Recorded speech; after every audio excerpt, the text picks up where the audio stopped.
The Nigerian Food Security Project is an independent, non-governmental initiative dedicated to addressing the critical issue of food insecurity in Nigeria by developing innovative research and strategies aimed at transforming the country from a state of food insecurity to one of food security. Right now, we're being joined by Adebayo Adeleke, a supply chain professional, to discuss the Nigeria Food Security Report, which presents a detailed analysis of the food security situation across various regions in Nigeria, highlighting disparities in food affordability, availability, quality, and sustainability. The report also emphasizes the need for enhanced storage capacity, investment in agricultural programs, and targeted interventions to address vulnerabilities in food systems, especially in areas with high poverty levels and inadequate food reserves. Good morning and welcome to the morning show. Good morning, and thank you for having me. Yes, thank you for being here. Compliments of the season. Now, let's get straight into it. The Nigerian Food Security Index highlights this significant disparities across regions that, like I spoke of earlier in my introduction, was talking about food affordability. We know how high food products are now in the local markets, and of course the availability of it as well. From your perspective as a supply chain professional, how can these disparities be effectively addressed? Would I say through innovative supply chain solutions? And considering your expertise in indigenous supply chains and geopolitics, how can regional cooperation between states enhance food security and mitigate risks related to trade disruptions or even geopolitical tensions? Mr. Adebayo. Awesome. Thank you for that. Thank you for that great question. First thing first, and a compliment of the season to you all, and thank you for having me. The issue of food security has been plaguing Nigeria for quite some time. It's not this present administration. That started prior to that, looking at it, we've been collecting data for the last 6 months intensively, and prior to that, for the last 2 years, we've been embarking on what food security is in Nigeria. And to be honest with you, that is multifaceted. It involves a lot of interdisciplinary. You have to put it in an interdisciplinary context.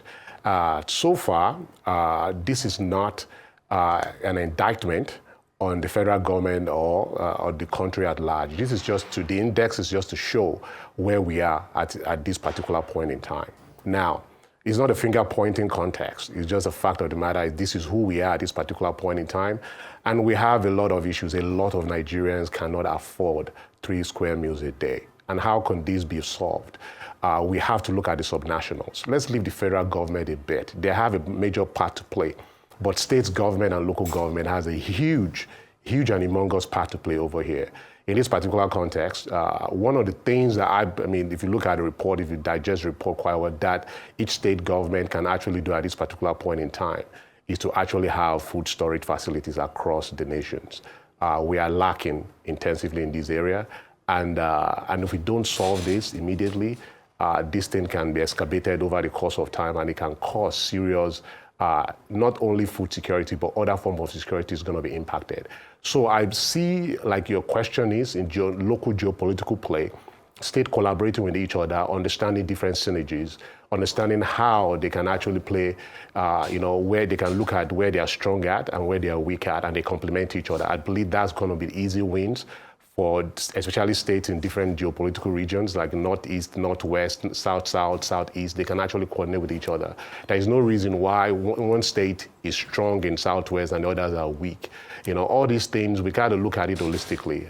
And federal government, on the other hand, has a major part to play by providing overarching structure, overarching oversight. In this particular instance, like, for example, the supply chain, the food supply chain in Nigeria is horrible. Horrifying is at best to actually determine it. If you ever travel on Nigerian roads, especially on the major, what we call the major MSRs, that connect different cities, that collect different population centers in Nigeria, where the impact of the food security is being felt, you will understand exactly what I'm talking about. Apart from the storage issues, the road network, we don't have road accessibility, and if all these things are not fixed, it's going to be very hard to have food sustainability, food affordability, and food availability, not to talk less of food quality and safety. All right, Mr. Adeleke, thank you very much for your insight. But I would like further insight, if you like, perspective on what the data is saying regarding self-sufficiency. In July 2023, July of last year, President Bola Ahmed Tinubu gave a kind of, declared a kind of state of emergency on the rising food cost and availability. From what you have gathered so far, has there been any improvement between July of last year and December that we are in now in 2024? Clearly, more than 16, 17 months after. Has there been any improvement, at all in terms of the state of emergency that the president declared? And also, if you can take that together, talking about self-sufficiency, are there areas where, as Nigerians, we can say that at least we are self-sufficient in this 1 or 2 or 3 areas? I don't know what your data will reveal in terms of rice production, local rice production, for example. But we know what we saw under the past administration of Buhari, all the rice pyramids, etc. The fact that rice were no longer coming in, through Cotonou and all that. But here we are, rice now selling above 100,000 naira, and we're still importing. Where are we in terms of self-sufficiency?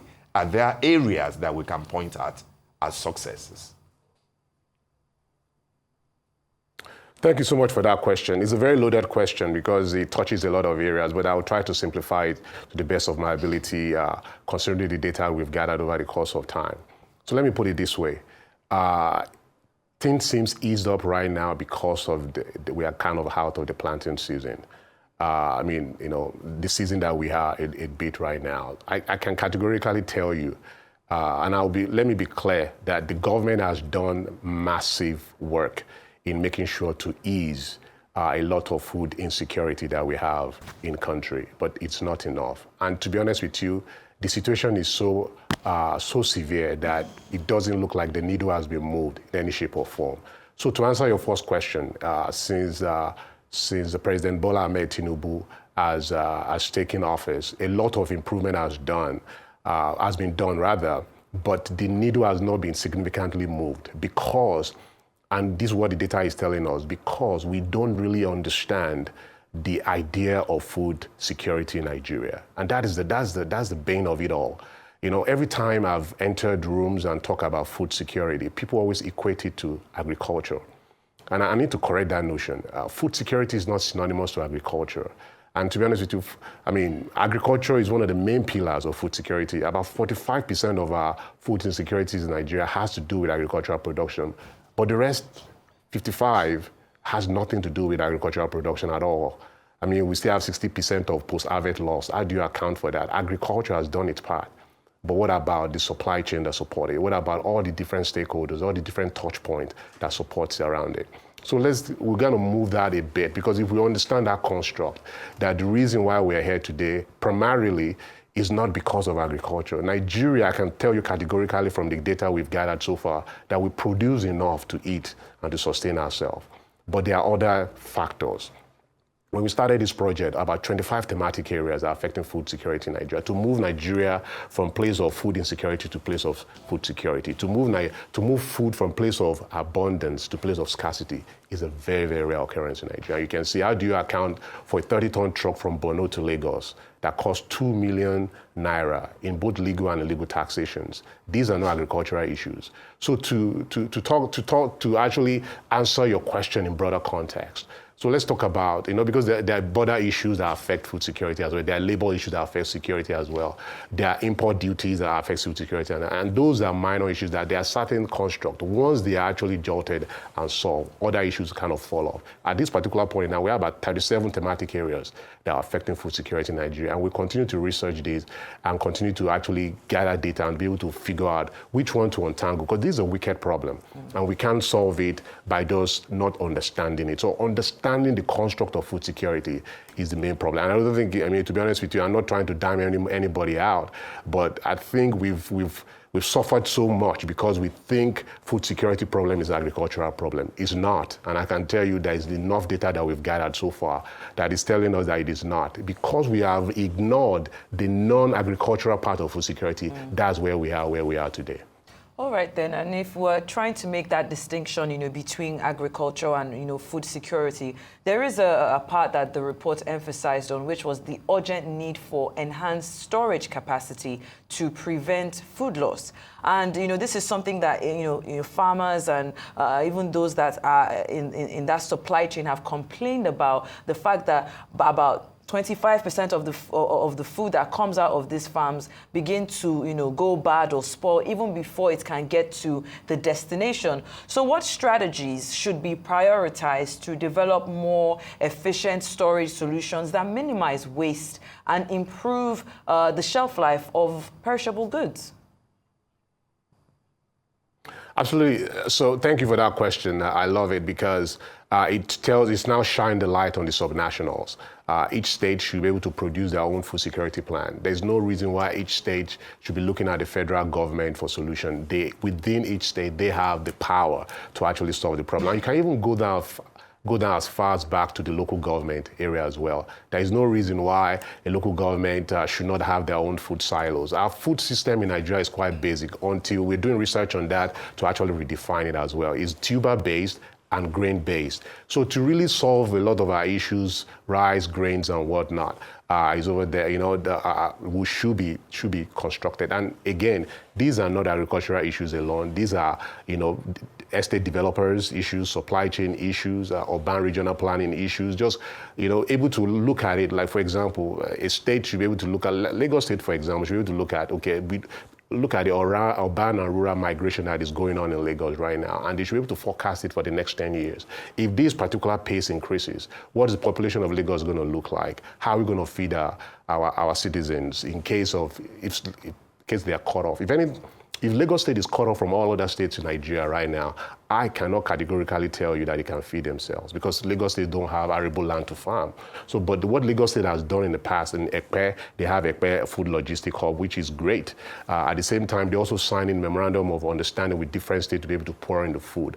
But I'm also questioning that if Lagos State, let's say, something happened in Niger, something happened in Ogun State or your state, that Lagos State category, is just automatically cut off. There is no food flowing. How is Lagos State going to feed its citizens? These are the questions we're supposed to ask ourselves as we craft these food security plans. And Lagos State has done, fabulous job in dealing with what they have, with the resources they have within their hands. But I'm now challenging other states as well. What are you doing as your food security plan? There is no reason why each state should not craft out the plan to be able to execute this in the next 10 years. We need to erect about 500 metric tons of food storage. This is what we need to be hearing. There's no reason why local governments and local government chairmen should not come out and say, you know what, I'm going to do this for my local government, because in case, if anything happens, we should be able to feed our citizenry.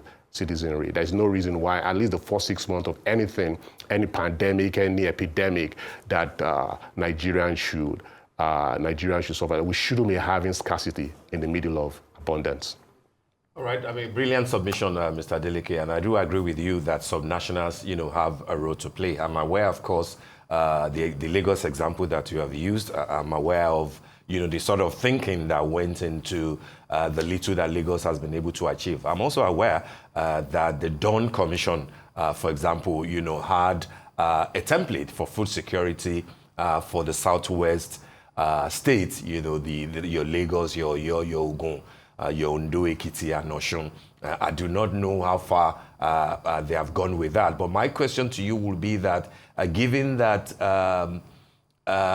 organizations like the Dawn Commission, has shown commitment to development like this, do you think that there is a role for the new ministry, the Development Commission that Asiwaju Bola Ahmed Tinubu created? Do you think that there is a role for it now that they do have, an entity to look after all the development commissions across the 6 geopolitical zones, to begin to look at the issue of food security, and food safety and sustainability?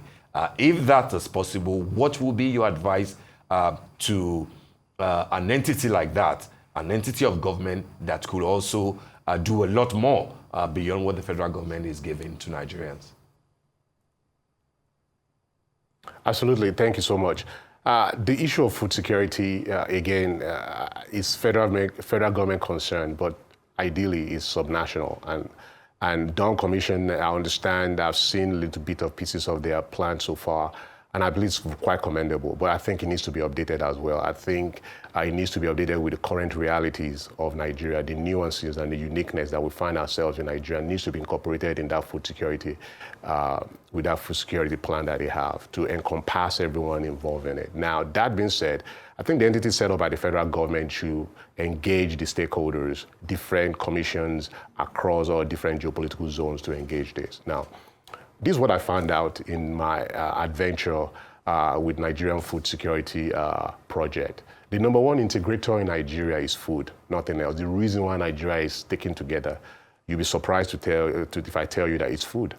It's the number one integrator in Nigeria, and we are what we eat. Is the basic thing that we can do for ourselves to be able to be food secured. And if you look at all elements of food security, all the elements of human security rather, is it the economic security, is it the health security, is it the environmental security, political security, and other forms of physical security and community securities, they're all part of, if you look at what is causing all these form of insecurities and all these expressions, they all actually boil down to food. So it is extremely important for the federal government to assist in policy, in shaping policies, because like I said earlier in this conversation, that Nigeria is not monolithic. What is unique to Southwest is completely different from what is unique to the Southeast, and we need to kind of encapsulate this and solve this at the regional level. And I believe that if what I see with Dawn Commission food security actually being the other, what I saw rather with Dawn Commission food security plan, and if we have something of similar plan in different regions, I think we're up to a good start. But there's one thing about developing these plans, there's another thing executing. And what we found out over the course of time is in Nigeria, we don't have a shortage of plans or different kind of schematics out there. What we have shortage of is execution. We've not been able to execute so many researches on shelves, so many things that has been done in the past, but executing it has been a problem. I think that's where the federal government comes to hold every commission their foot to the fire and said, if we must survive, we must execute all the necessary plan. No plan is good until it's executed.